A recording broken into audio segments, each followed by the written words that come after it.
Hillary Topper here for We Are Triathletes, and I am really excited about this webinar series that we've been doing. And today, it gives me great pleasure to introduce you to Jennifer Ann Taggart. She's with Team in Training, and she's going to tell us all about Team in Training.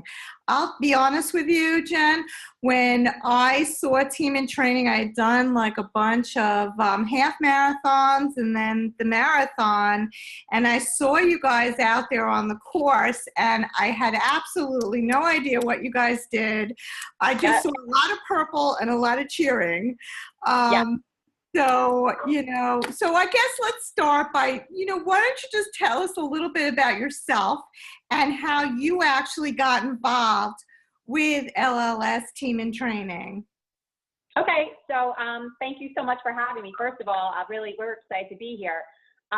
So I really had no familiarity with the Leukemia Lymphoma Society. I didn't know really what they were about, and nobody in my family had ever been diagnosed with any type of cancer at all. But ironically, one day I got a postcard in the mail for Team in Training, which came about 2 days after my best friend's mom had passed away to leukemia.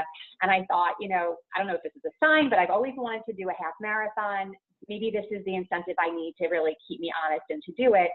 So I went to, one of these little informational meetings to learn more. I knew nothing about fundraising. Like I said, I had no connection to the world of cancer. And I certainly was not a runner of any way, shape, or form. But I showed up. I thought, okay, this is something I'm going to try, one and done. And I literally just fell in love with the entire experience. Like I said, I swore it was going to be a one and done proposition, but it was one of those life-changing experiences where now here I am years later. I've done numerous full and half marathons, triathlons, including an Ironman. I've raised a boatload of money for a really great cause, and now obviously I believe in it so much I've been working for them for the last 3 years now. So I can't say enough good things about it. That's awesome. So tell us about Team in Training and its connection with LLS. I mean, talk to us a little bit about LLS, what it is, and what you guys stand for. So obviously, we are focused on leukemia, lymphoma, and the blood cancers, which are also Hodgkin's disease, myeloma, and other, non-Hodgkin's related types of lymphomas. Back about in the first half of the 20th century, if a child was diagnosed with leukemia, which happens to be the most common form of cancer among kids, there was a 3% survival rate. So really, it was a death sentence, and a family had lost their 17-year-old son to the disease, and after the fact, as a result of their grief, they said, this is just unacceptable. We need to do something so that other families don't have to go through what we've been through. And with that, they founded our organization, and the mission of which is to find a cure for all of the blood cancers, but at the same time to really try to improve the quality of life for our patients, caregivers, and their families. Because even if somebody were to say, Hillary, you've got cancer, but we can guarantee you're going to be fine in 6 months or 12 months, it's still a long and daunting process. So we want to make sure that we're offering financial support, emotional support, and that's where our patient services come into play. So years ago when we first started, there really wasn't any mechanism for people who wanted to raise money for us. Sometimes we would get a donation, like if someone passed away, instead of flowers, you'd send donations to LLS. But what happened 30 years ago was there was a gentleman whose daughter was sick. She had leukemia. He wanted to raise awareness and raise funds. So he said, I'm going to run the New York City Marathon. Now, this was 30 years ago before anybody could do a marathon. It was at that time thought that it was, elites only. Middle-aged, overweight men did not typically say, I'm going to run 26 miles. So he got a group of friends together, and collectively they raised over $100,000. His daughter is now 33 years old and healthy, but he really was the impetus for starting Team in Training. And really at that point, we saw that if this gentleman could raise this kind of money, then what could we do if we really rolled this out nationwide? And that was the birth of the Team in Training program. So now we, in addition to running programs, including half marathons, full marathons, now we're seeing some people want to do 5Ks and 10Ks. We also have a cycling program, a hiking program, a triathlon program, and just recently we started rolling out programs where we take people to the top of Mount Kilimanjaro. Wow, that is Yeah. so cool. Yeah, so now apparently running 26 miles isn't exciting enough for some people. Now they need to climb 19,000 feet. That's the newest. Well, what I love about what you guys are doing is you look for new things to, get people motivated, and then by other people going out and trying to raise money for you guys to really help people, it just makes it much more meaningful. Yeah, for sure. So, talk to us about some of the events. I mean, do you have all three do you have swimming events too, or is it just really limited to cycling and running, and some of the other? So historically, we were primarily focused on swim, bike, run, and hike. But what we're seeing now is that while we do have events that we do across the country that fall into one of those categories, we know that there are people who are into swimming, or they're into CrossFit or Zumba or yoga or whatever the case may be. And we realized that we were, missing an opportunity to give those folks the experience of raising funds for the organization. So we also have kind of an offshoot of the program is we have something called Train to Cure, where people can really train for any run, swim, bike, hike type of event and train with our group. And then for someone who wants to do something that's really non-traditional, so let's just say somebody wants to do a Tough Mudder. That's not something that we offer, but we can work with them to help them fundraise so that they can either do it individually, or if they want to put a team of friends and family together to do it with them, we help them with all of their fundraising.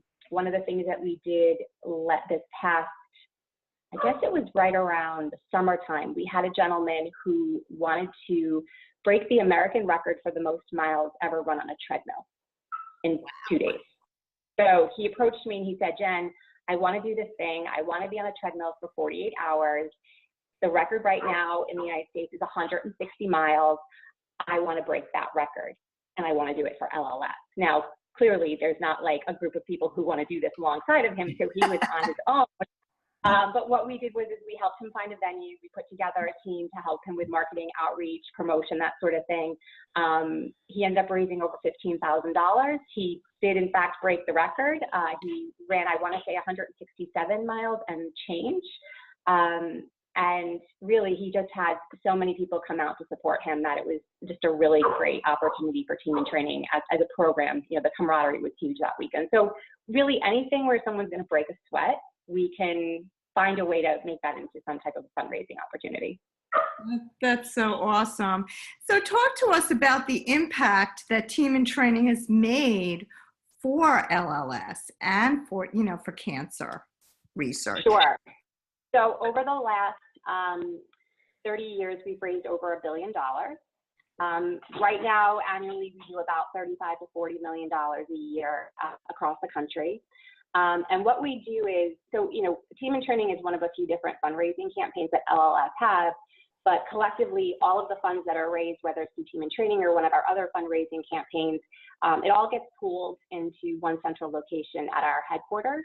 And we have a team of scientific advisors who are approached by scientists and academics across the country and really across the world who come to us looking for grant money. So what we end up doing is we take a piece of the funds that we raise and we direct those towards patient services, so copay assistance, support groups, clinical trials that we help direct people towards. But then really a big piece of what we do is research. Last fiscal year, close to $50 million alone was invested in research. And really what we try to do is find the most promising research that's out there right now. And just to kind of give you a little background on how that works, most pharmaceutical companies do not want to invest in research unless they know that they're going to get a significant return on their investment. And the problem with that is a lot of scientists in the early stages of their research need funding, but the pharmaceutical companies aren't excited enough about the research to invest in it. So without our support, a lot of these scientists wouldn't be able to get their research to the next level. So we invest in those early stages, get them a body of evidence that we can help them bring to a pharmaceutical company and say, hey, look what we're working on. And then at that point, they jump in because they've got the heavy hitter dollars where they can take it through the clinical trial phase and hopefully bring it to market. Now, have you seen through the years that you've been there, any kind of significant difference? Yes. And that's probably what I'm most proud of is that, when people say, what do you guys do with the money? We have a huge litany of examples that we can give as to how successful we've been. So just to give you an idea, that statistic I shared earlier, the 3% survival rate for children who have leukemia, that rate is now over 90%. And I'm not going to say that LLS is single-handedly responsible for that, but we have research that was done. One of the adult forms of leukemia, acute myeloid leukemia, has a very dismal outcome for patients. It's usually a 25% survival rate. And the big reason for that is because in the last 40 years, there have been no new advances in that field. We, about a year ago, started conducting master trials of our own to try to advance more drugs. And in the last 3 months, 4 new treatments have been approved for that form of cancer.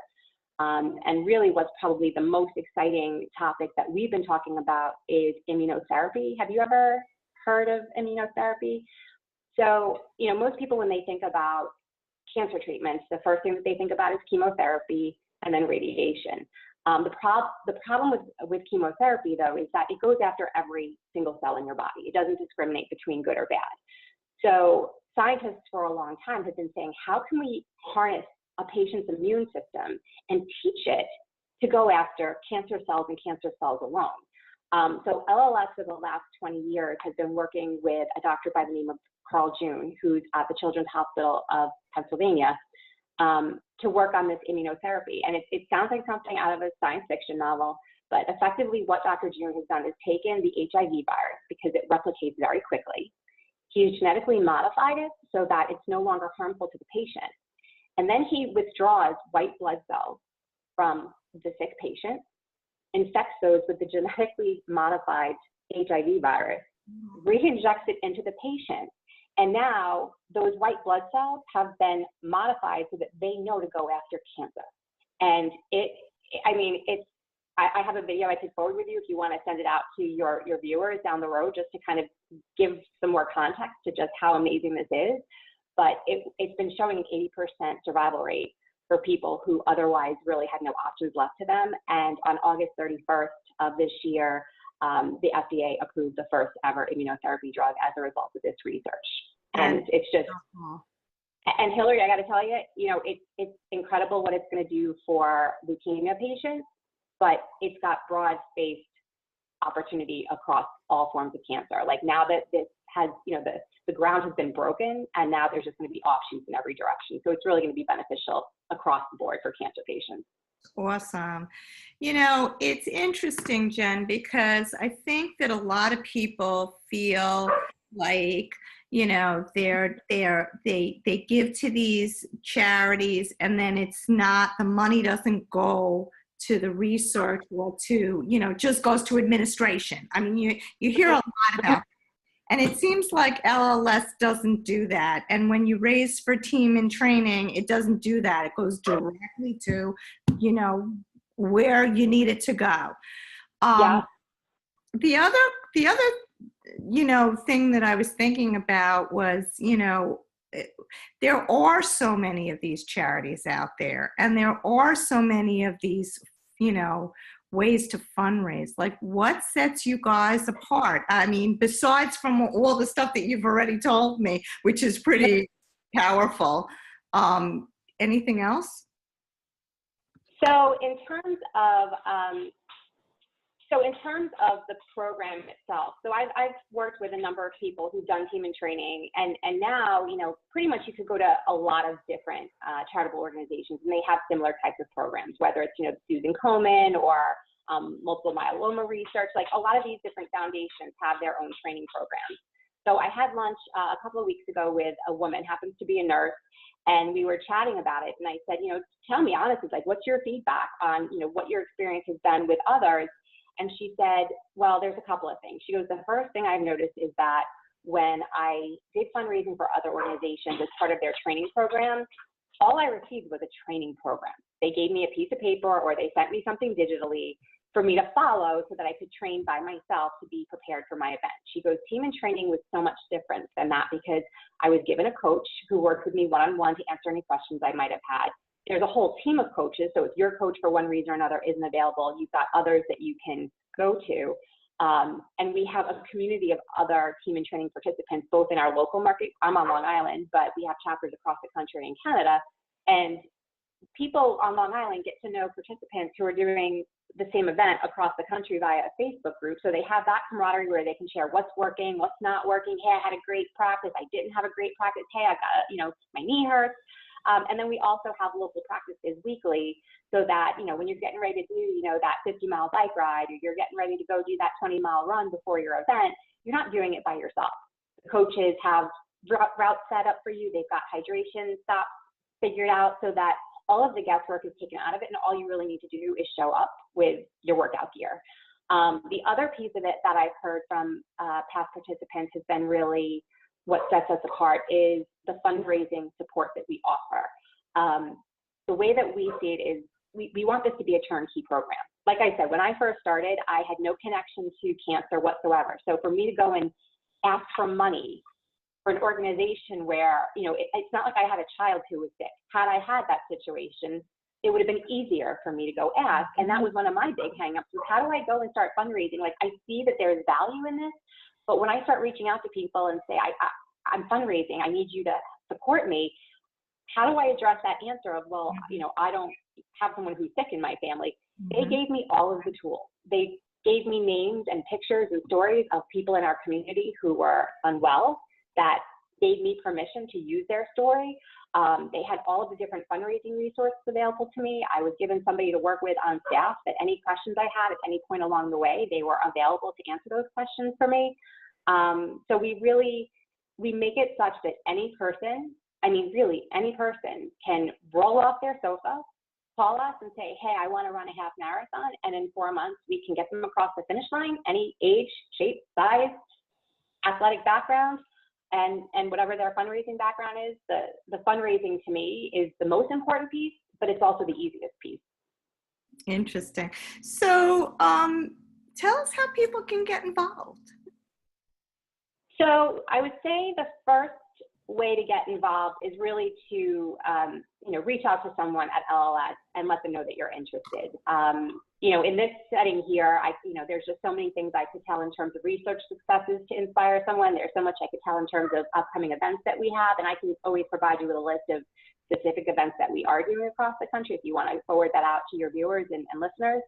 But I'd say the first thing is to reach out to your local chapter. Because that way you can really have that one-on-one conversation with the staff person to determine what's the best fit. At the end of the day, I want someone to have a great experience. So if that means that, maybe they have it set in their mind that they want to do a full marathon, but the timing of it just doesn't work out, we want to figure out what's going to work for them. And also fundraising-wise, what's going to be a comfortable level for them to fundraise. When I first started, it was kind of a flat rate. They figured out how much it was going to cost to send me to my event weekend, and then they multiplied that amount by 4 because we minimally guarantee that 75 cents of every dollar donated goes directly to research and patient services. We saw that not everyone could raise $5,000 in one hit, and some people came back with and said, well, I don't need the airfare. I have frequent flyer miles, and I don't want you guys, I don't want you guys to get involved with that. Some people said, my sister lives in, Tampa. I don't need a hotel, or whatever the case may be. So now we do a la carte fundraising. So people can start the entry level for a travel event is $1,600. It goes up to about 5 to 7, depending on, what you want included. But that's where having that conversation with the staff person is really the first step, so that way people get good information as to what's involved and can make the determination for themselves what makes sense. And then at that point, really, I always say the more the merrier. So if somebody says, hey, I'm going to do, let's just say the San Diego Marathon, that's what we have coming up in June. Next step is to reach out to friends and family and say, hey, this is what I'm doing. Before I even start asking for money, does anybody want to do it with me? Because the minute you have that training partner, or, you know, that person in your court, I mean, again, we have the whole team surrounding you, so you're set up for success. But being able to, you know, share that experience with somebody that you already have in your world it just makes it that much more meaningful. So before this started, you told me a little bit about a couple of new events that you are really excited about. So can you share that with the team? I would love to. Yeah, so like I said, we started out 30 years ago with running events, and then we expanded it to cycling events, and then we expanded it to triathlon, and then hiking. And what we're seeing is that, and I was joking around with Hillary, apparently 26 miles is not exciting enough for some people these days. It's not enough of a bucket list item for them. So we recently, about a year ago, started sending teams up Kilimanjaro, which is the tallest peak in Africa, at 19,341 feet. And we've really seen a great response to it. And there again, you know, people are signing up for it, not, you know, it's not what you would think in your mind of somebody who's climbing a mountain. It's not a technical climb like Everest is, so it's not anything where anyone's going to get hurt or, you know, they're not in, you know, any fear of mortal situations coming up, but it's a very doable climb. Obviously, you do need to train for it. And we've had such a positive response to that we are starting to offer more really those huge bucket list types of items. So what I was sharing with Hillary before is starting this spring and summer, one of the things that our cycle team is going to be doing is sending groups to France to do a portion of the Tour de France, and also to Italy to do part of the tour, the Giro d'Italia. So, and I see that more of these things are going to be coming down the turnpike because, you know, people see that and it really creates a buzz. That's awesome. And you also have a couple of triathlons coming up too. Can you just mention those two? Sure. So probably the one that most people are excited about is Lava Man, which is in Hawaii, and that's this spring. Also this spring is what I'm excited about because it was my first ever triathlon, which is St. Anthony's, which is in St. Petersburg, Florida, the last weekend of April. And both of them, I believe, are Olympic, and I would have to double check, but I believe that St. Anthony's also has a sprint, and I think there are also relay options as well for somebody who's not sure that they want to tackle all three all at once. That's awesome. Well, I just want to thank you. Just, you know, if you can give us your contact information before we end. Sure. So my phone number, and I encourage anybody to, you know, give me a shout, regardless of where you are across the country. I can always connect you with the respective chapter if you live outside of the Long Island area. But my desk number is 631-370-7539. And my email address, the reason I say I'm Jennifer Ann, I've never gone with my middle name. Believe it or not, there's two Jennifer Taggart at Team in Training. So it's caused some confusion. So I'm the one with, and actually her middle name is Ann as well, but she doesn't use it and I do, just so we can differentiate. My email address is Jennifer Ann, A-N-N-E .Taggart, T as in Tom, A-G-G-A-R-T @LLS.org. And I would love to, I mean, I like I said, I coached for the organization. I was a participant. I've done cycling events. I have not climbed any mountains yet, but I've done it all pretty much. And I love talking shop. So I really encourage anybody who's even the slightest bit interested in learning more to hold to me. And we also, Jen and I had talked about this, and I'm hoping that we can launch something very soon where we do like a group fundraiser for We Are Triathletes and Team Galloway, Long Island. So that'll be coming down the pipeline. Take a look out for it. And you know, I just hope all of you guys have a great week, great training week. Good luck with the upcoming races. And signing out for We Are Triathletes. Thanks again, Jen. Bye. Thank you guys so much. I appreciate the time.